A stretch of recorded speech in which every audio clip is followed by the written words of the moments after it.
Coming up on Locked On Dodgers, Gavin Lux is back. The Dodgers win another game. Should MLB retire number 21 and Kenley Jansen discussion as always. So that's what's coming up on Locked On Dodgers.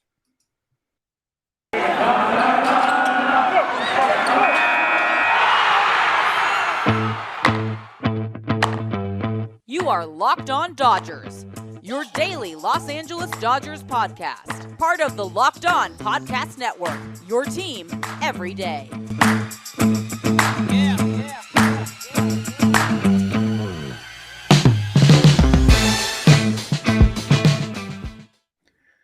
Join Walking Baseball Encyclopedia Paul Francis Sullivan, please call him Sully, every day on Locked On MLB for a unique look at the majors, both present and past. Featuring exciting guest interviews and routine check-ins from the Locked On MLB Network's team of local experts. Subscribe to Locked On MLB today on the Odyssey app or wherever you get podcasts. Yo, Dodger fans. Welcome to Locked On Dodgers. We are part of the Locked On Podcast Network, the #1 local sports daily podcast network. Locked On, your team every day. This is the daily podcast covering the World Series champion Los Angeles Dodgers, bringing you the smart fans' perspective on our boys in blue. I'm Vince Samperio, Chevezerine Fiends, finally back, and for the first time in your face. Jeff, thanks for holding it down. The Dodgers won yesterday. They picked up a game on the Giants, and all is well right now. Yeah, absolutely. And, I finally know what you look like, Vince. This is exciting. Yeah, first time face reveal. I think that's what the kids call it on TikTok. So ready to go there. Wait, what do they call it? A face reveal. Face reveal, huh? Yeah, it's when Wow, it's like kids if have I had names for you, everything. yeah, if you were like my dad off camera and you were the joke, the butt of a lot of jokes, and then like, oh, face reveal. Here's what my dad looks like. Oh, all right. Yeah. Today we're going to talk about Gavin Lux, who has done very well since coming back from the minors. We're going to talk about instant replay, retiring the number 21, Kenley Jansen, and just a little bit on the Dodgers Giants NL West battle. But before all that, a quick reminder to subscribe or follow Locked On Dodgers wherever you get your podcasts or on YouTube, and to make sure to tell your smart device to play Locked On Dodgers. All right, Jeff, let's get into it. Let's start off with Gavin Lux. Gavin Lux had a couple hits, couple RBI hits, and has been on fire since he came back from AAA. I had joked with people not online, just offline. There's a picture of Gavin Lux and Zach Rex that the OKC Dodgers had posted a couple weeks ago when Lux was over there. And he looked miserable, and Zach Rex looked really happy. So I was like, yeah, Gavin Lux does not want to be in Oklahoma City right now. And he's really proven that with the way he's been at the plate. Yeah, absolutely. And I think it was a necessary evil. He needed to go down there. He needed to be getting playing time because we had all forgotten he was still on the major league roster until he pinch hit in like the 94th inning of that one game. He needed to be getting at bats because you're not going to remember how to hit unless you're getting regular playing time. So it made sense for him to go down. Bad luck for AJ Pollock that he got hurt, but it created an opportunity for Gavin Lux. I guess AJ Pollock and Chris Taylor both being kind of dinged up, created this opportunity for Gavin Lux. And it's only been 6 games now, but he's looked pretty darn good in most of those games. It's been really good. And, the one thing we've always really known about Gavin Lux is he can hit. It's just a matter of doing it consistently. And I'm happy to have him back in the big leagues, and happy that whatever he did in AAA kind of got his swing back because he's being aggressive. He's hitting the ball hard. Obviously his speed is a difference maker. And all in all, it's been nice to have somebody filling in left field who actually puts the bat on the ball, because that hasn't always been the case this season. It's been a big boost to the bottom of the lineup. I think that's the biggest part of it too.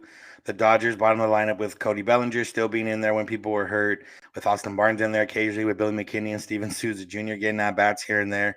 The bottom of the lineup had become a little bit black hole, especially since the Dodgers pitchers also stopped hitting. Walker Buehler and Julio were hitting the ball earlier in the year, not so much now. So I think that's a big boost. His defense out there in left field, not the greatest so far, but he's done capably, and he's working on his communication, as Dave Roberts said, after almost crashing with Cody Bellinger the other night.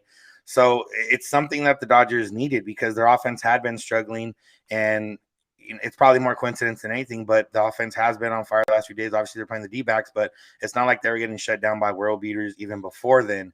So with him there in the bottom of the lineup, providing a spark, 2 RBI hits last night and a few hits here along the way, scored from first the other night on that one. Been getting on base. I think that's the biggest part, because if the bottom of the order is getting on base, then you're getting Mookie Betts and Max Muncy and Trey Turner runners on base, which is also the other part of it. Yeah, absolutely. And, I did talk a little bit about this a day or two ago, the length that the lineup has when Bellinger and Lux are both at least not automatic outs. Bellinger, he's still not getting a ton of hits, but he's putting the bat on the ball, if nothing else. He had in this game on Wednesday night, he had a hit, he had an RBI ground out, he had a walk. It looked like a Major League Baseball player playing. And that hasn't always been the case with Bellinger this year. And so that length in that lineup, like you said, turning over the lineup, getting it to Mookie Betts with runners on base, it's a big deal. And sometimes it's just Lux says, I'm just going to drive these guys in instead. Yeah, and that's going to work out perfectly fine. The other thing that happened in the game, Max Muncy got on base, stole second, ended up getting hurt a little bit. They called it a contusion. He stayed in the game. The other part was just what we've seen a lot with instant replay. He was called safe initially. Instant replay ended up calling him out. By the time his front foot went off the bag, and by the time his back foot touched the bag, there was a little bit of space there. The guy had the tag on him. He was out. Other than that, I don't want Max Muncy stealing bases anymore if that's how he's going to slide.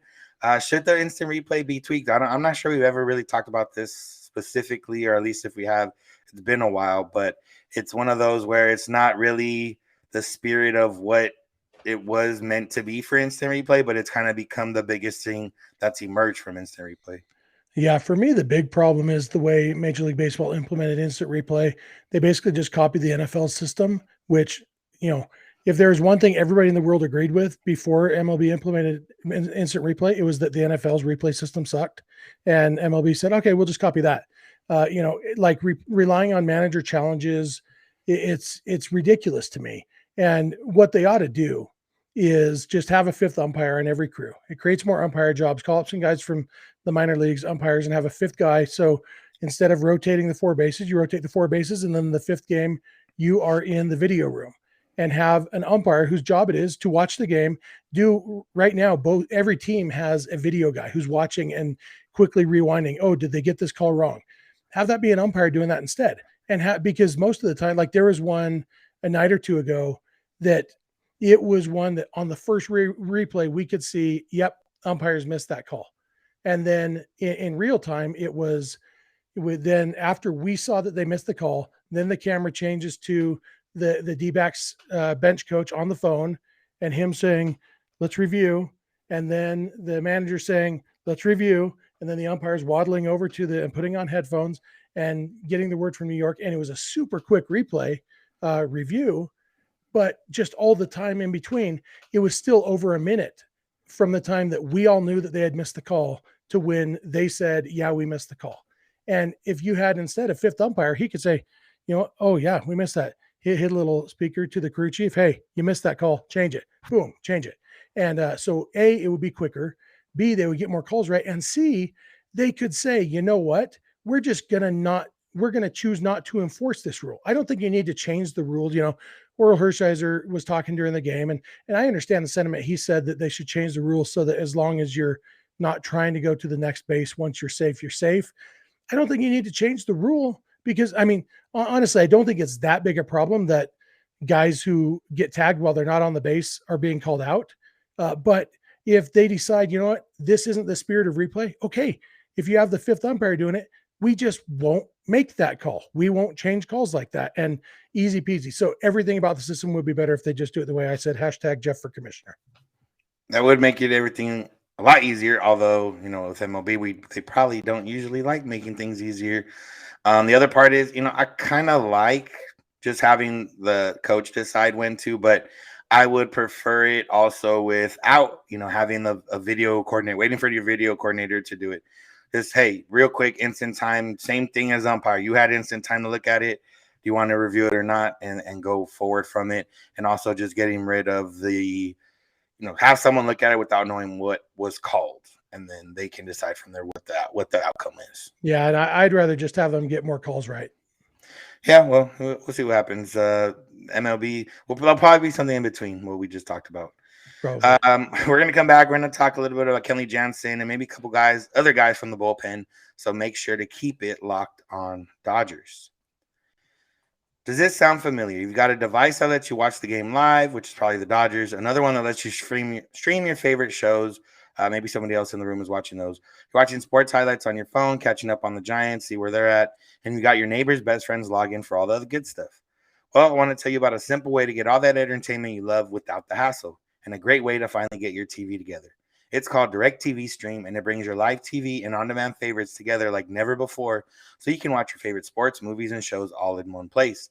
That means no more juggling remotes and no need to buy another device ever again. The best part, there's no annual contract. So get rid of the clutter and the confusion and get your TV together with DirecTV Stream. You can learn more at directv.com. That's directv.com. Compatible device required. Content varies by package. All right, Jeff, let's talk about Kenley Jansen, and not in the way we usually talk about Kenley Jansen. He didn't have a bad outing. He didn't have necessarily, not an impressive outing. It was just a normal outing. And maybe at this point, with the way Jansen's been going, normal outings are the norm now. Yeah, it's he has been on fire the last 6 weeks or so. Basically, on August 4th, he gave up 2 runs to the Astros. Since then, he's thrown 20 innings, allowed 1 earned run. That's a 0.45 ERA, and it's not luck. He's only allowed 11 base runners in that time. 6 of them were walks, so that it's not like the control issues have been totally resolved. But even that is better than it was early in the season. And if he's not giving up any hits, I'll take the occasional walk. And what we saw on Wednesday night, he just struck out the side. And we always knew, even when we talked about, okay, Kenley shouldn't pitch on back-to-back days. I think we always knew it wasn't that simple, because the fact is sometimes on back-to-back days he was okay. And so that was like, it was the easiest thing we could identify. But that wasn't everything. And I think we knew that. And what we've seen lately is that's definitely not it. So whether he actually figured something out about how to pitch on back-to-back days, or he just figured something out in general, or, Roberts and the pitching coach staff have figured out, what they need to do with Jansen to get him to be able to pitch on back-to-back days. But his last 5 outings, 3 of them were after he had just pitched the day before, because he pitched 3 days in a row, and then he had a couple days off for the birth of his baby, and now 2 days in a row, and he's looked great all 5 outings. And so it's like, we don't know the answer, except that right now Kenley Jansen is a really, really good pitcher, and if he can remain really, really good for the next 6 weeks too, or 7 weeks, that would be awesome. Because I talked yesterday a little bit about this bullpen and how dominant it can be, and Kenley Jansen is a big part of that. If he can be dominant, it just makes the Dodgers so much better in October. We've known this all along. Dave Roberts has mentioned it a lot of times. When Kenley's right, the Dodgers are right. And honestly, that's true, because Jansen is one of those guys right now, when he's not pitching well, he doesn't really serve a purpose in the entire bullpen other than maybe mop-up duty. But when he's working well, that allows Trinan to be the 8th inning guy that pushes everyone back. The emergence of Joseph Kelly and now Alex Vesia, and then Phil Bickford gets pushed back. We'll talk about right now in a second. But with him going right, it just sets everything else up for the Dodgers so great.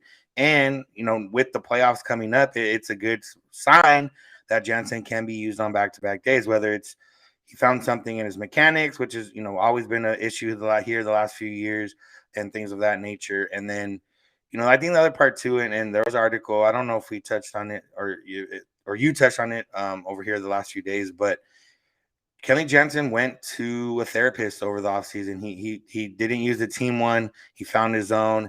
He realized he needed it, after not being out there for the last out of the 2020 World Series. That was kind of one of the big pushers of why he did it. Obviously been struggling the last couple of years, getting booed a few times from the fans, even getting booed earlier this year. And I think that's another part of it is he's working mentally and physically now, and it's all starting to come together, and we're starting to see, what Jansen's still capable of, even though with a little bit diminished velocity sometimes, even with the having issues finding the strike zone sometimes, he's starting to pitch like we know that Kenley Jansen can pitch. Yeah, absolutely. And I don't think we have talked specifically about him going to therapy, but it's, I don't know if, I'm sure they're related. I just don't know how they're related. But the fact is, he's been more open to mixing up his arsenal, throwing different pitches in different situations. And I think that's related to recognizing a need for things in his personal life, like whatever it is, it's caused kind of an awakening in him. And obviously it hasn't been seamless because he's had some bumps in the road this year. But the fact is, what we saw on Wednesday night was kind of a perfect encapsulation of what Kenley Jansen has become, because he's throwing cutters, he's throwing two seamers, he's throwing that slider, doubling up on that slider, and just, you never would have seen Kenley throw two sliders in a row in previous years. He would use it once in a while, and it was good. It was a valuable pitch because it would at least keep people off balance, not being able to sit on the cutter. But now it's actually one of his pitches, and that two seamer is one of his pitches. It's not, he's not a guy who throws a cutter and occasionally mixes in a slider. He's a guy with three pitches, and that's a totally different thing for Kenley. And, when you think about it, it makes sense that there would be bumps on the road when you're going from being a one pitch pitcher to being a three pitch pitcher. Of course, there's going to be bumps in the road, but, he's handled them pretty darn well. And especially that's what gives me hope that what we've seen these last 6 weeks is actually what we can expect from Kenley, because if that's the case, that would be awesome. And what we're seeing, like you said, is a three-pitch pitcher. Kenley Jansen, for the most part, wasn't a guy that got a lot of strikeouts looking. It was a lot of swinging, balls running away from batters, or ball coming into batters with the cutter. He's had a few times in the last few weeks where he's had guys frozen for strike three or even just for strike one, mixing in those different pitches like you mentioned. So it's something that he's growing as a pitcher. He's growing as a closer. He's growing as a person, and it's all starting to come together at the perfect time for the Dodgers. So I'm glad to see it. We're going to move on now to someone who's maybe struggling a little bit in a different way, Phil Bickford, who's been the guy for the Dodgers pretty much all year long. Dave Roberts has called him into a variety of situations, a variety of different innings. He's been a fireman to put out, bases loaded, one out situations. He's come in and been the seventh inning guy. But he's falling a little bit home run happy here the last few appearances. He's given up a home run in 4 of his last 8 appearances. And it's a little bit of cause for concern, but he's, solo home runs are going to happen. There's been relievers that have gotten away with it. And, maybe the Dodgers just pick their spots a little differently here in the next few weeks. But he's not pitching really any different. So it might be people starting to adjust to how he throws. Yeah, it could be adjustments. It could just be bad luck. And like you said, solo home runs are, and obviously they're still home runs. You still get a run for those, but the key is to not put guys on base ahead of when you give up home runs, because if the Dodgers offense is really back, the pitching staff can afford to give up an occasional solo home run. But yeah, obviously, Phil Bickford is at his best when he's not allowing home runs. It's, the home run. Yeah. The only way teams are going to score off Phil Bickford right now is if he allows a home run. And so in a way, that's a really good thing, that if he can identify what the issue is. I mean, what happened on Wednesday was that fastball just leaked over the plate. He didn't hit his spot, and pitchers don't hit their spots a lot. I know I harp on this a lot on this show, but pitchers don't hit their spots a lot, and they don't always get hit over the fence. Sometimes they get swung and missed at. We've seen that many, many times, and you notice it when it's your team on offense and you're like, how did you swing and miss that pitch right down the middle? Pitcher misses a spot and you don't hit it over the wall.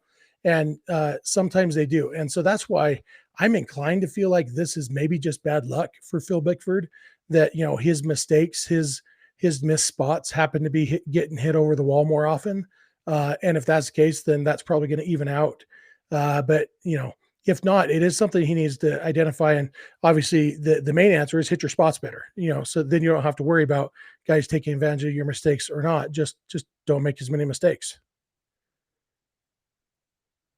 Yeah, exactly. I mean, it's we knew he wasn't going to be a guy that throws a scoreless outing every single time. Starting to catch up to him a little bit. He'll figure it out. I still think the way he's throwing, the way he pitches, like I said, avoiding getting other guys on base. He doesn't walk a lot of guys, doesn't give up a lot of hits other than the home runs he's been here giving up the last few weeks. So he'll be fine. The Dodgers bullpen will keep chugging along, and they're going to go into October looking pretty strong. We're going to come back and talk a little bit about the Giants Dodgers at the top of the NL West, and then get into a discussion on the number 21 in baseball on the day of Roberto Clemente Day. So make sure to keep it locked on Dodgers. We're back and better than ever. All eyes are on the gridiron as teams are back to start another football season. And as always, BetOnline is your number one spot for all the pro and college football action this season. With the new updated site and interface, even more odds, props, and contests, BetOnline.ag continues to be the number one source for everything football. Head to the website or use your mobile device to sign up today to receive your 100% welcome bonus. That's double your initial deposit just for signing up. Don't forget to use the promo code NFL100. From baseball, football, basketball, boxing, right to your favorite Vegas casino games, don't wait to take advantage of all the amazing offers available for the 2021 season. BetOnline, the fastest and easiest way to bet all your favorite sports. BetOnline, your online sportsbook experts. This episode is also brought to you by Rock Auto. RockAuto.com. Save time and money when you use RockAuto.com. Why would you want to spend up to 100% more for the same parts from a chain store car dealership?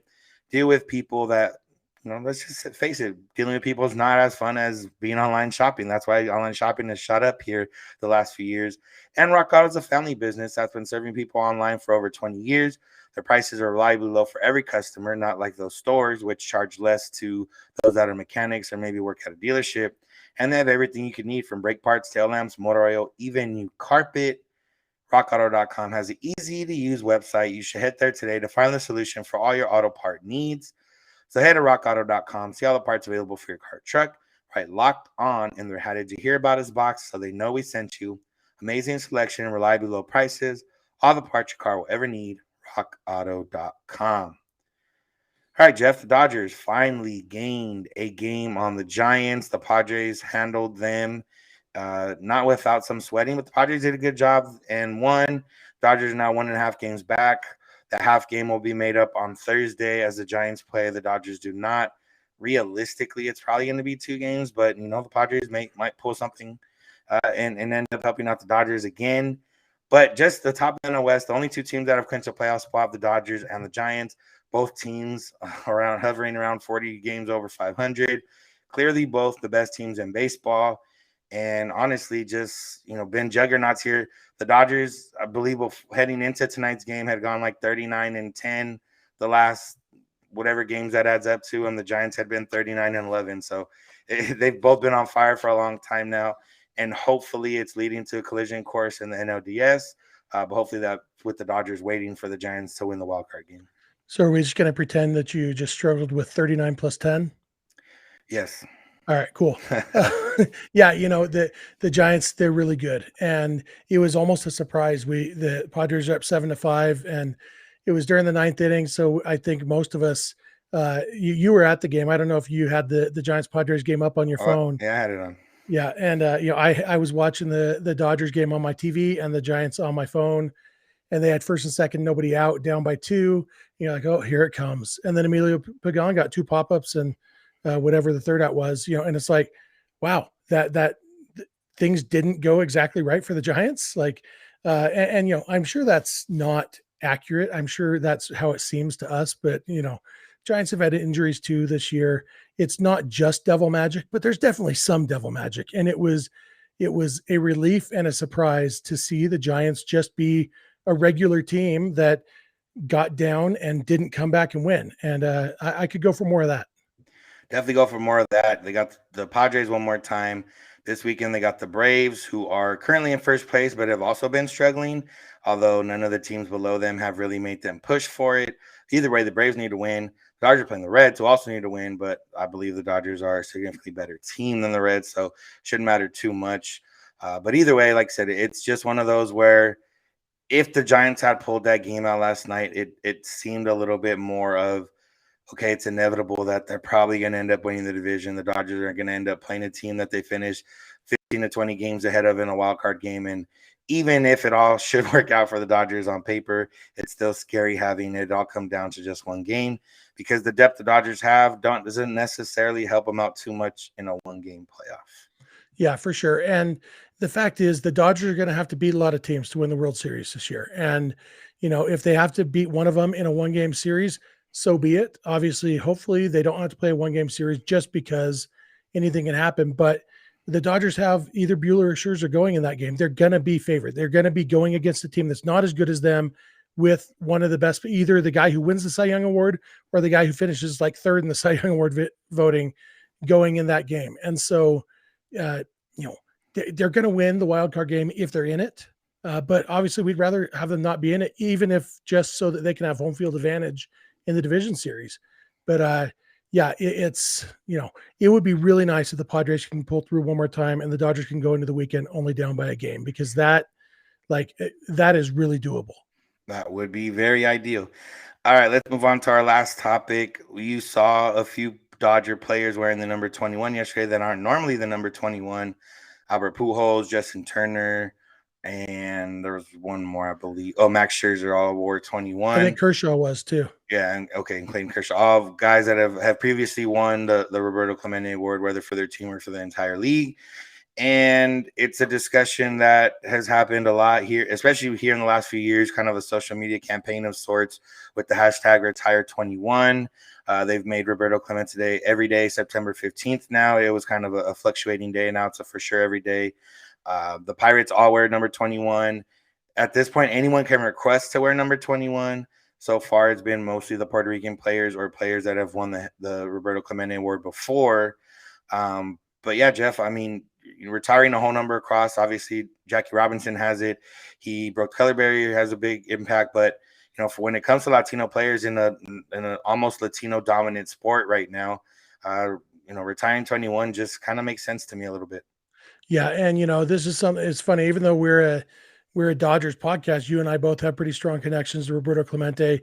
He was your dad's favorite player. The first book I ever read of any, other than like little chapter books, but the first book that was more than 50 pages that I ever read was a biography of Roberto Clemente. And it was, I don't know if it was written for kids. It was only about 200 pages, but it was the first book I read, and it helped develop my love of baseball and obviously shaped my love of Roberto Clemente. He was just an outstanding player, obviously an outstanding person. And, the whole, him being, one of the first Latin American baseball players in the Hall of Fame, obviously the way he died and the circumstances of that, he was still an active player. He had just gotten his 3,000th career hit at the end of the 1973, the 1972 season.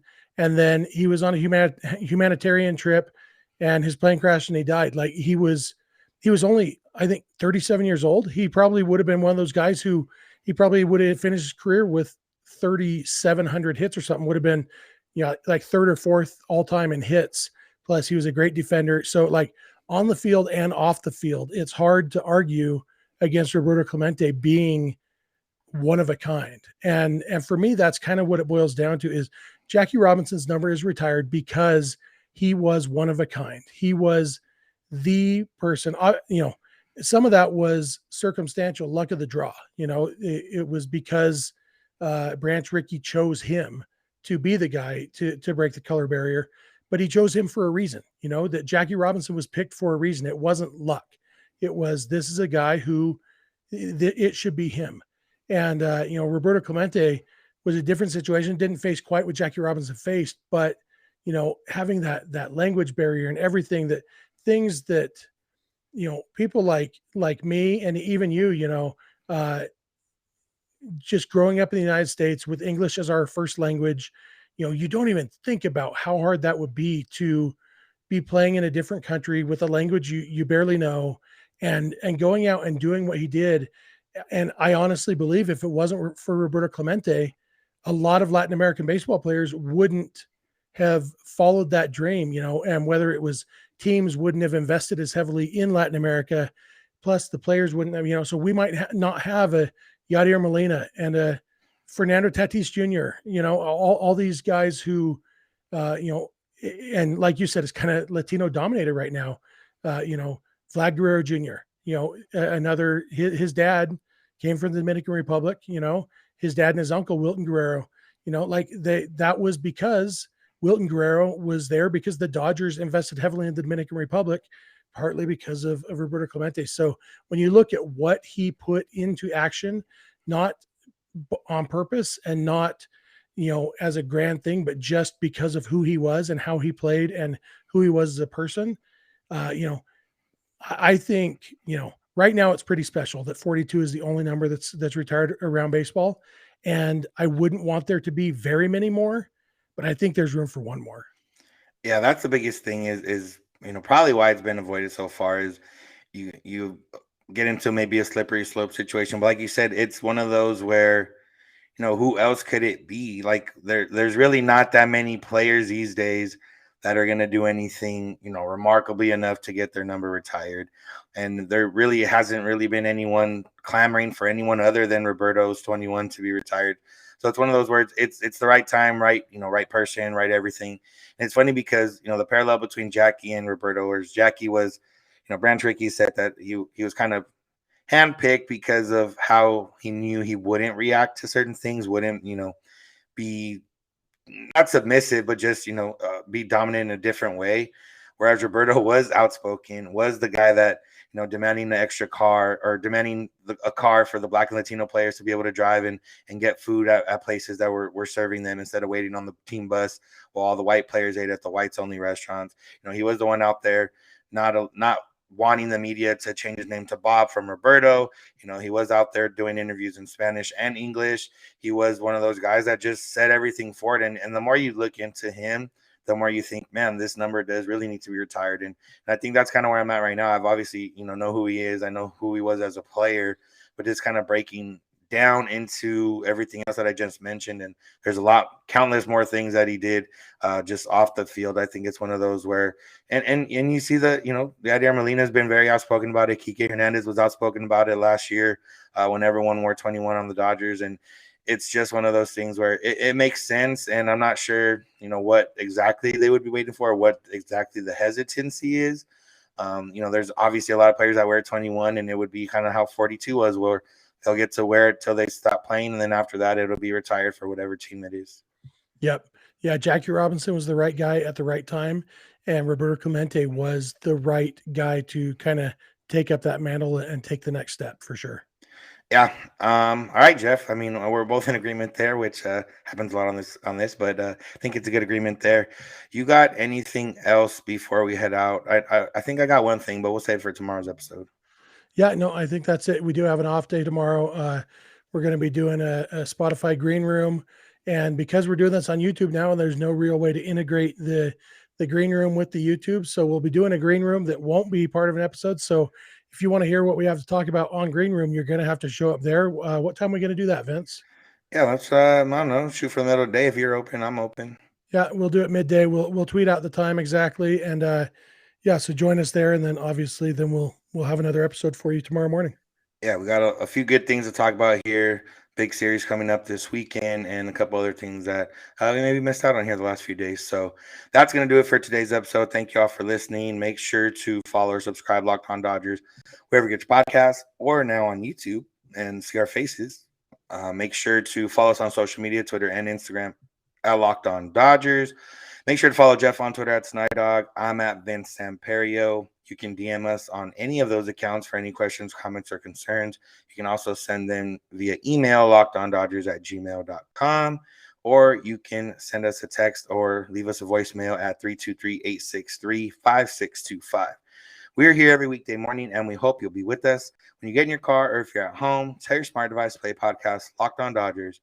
And remember, you don't have to agree. You just have to listen. Have a good one. We'll talk to you tomorrow. Betting on baseball doesn't have to be a guessing game if you listen to the new Locked On Bets podcast hosted by your boy Q and handicapping expert Lee Sterling. Get daily picks, blowout specials, wrong team favorite picks, and Lee Sterling's lock of the day.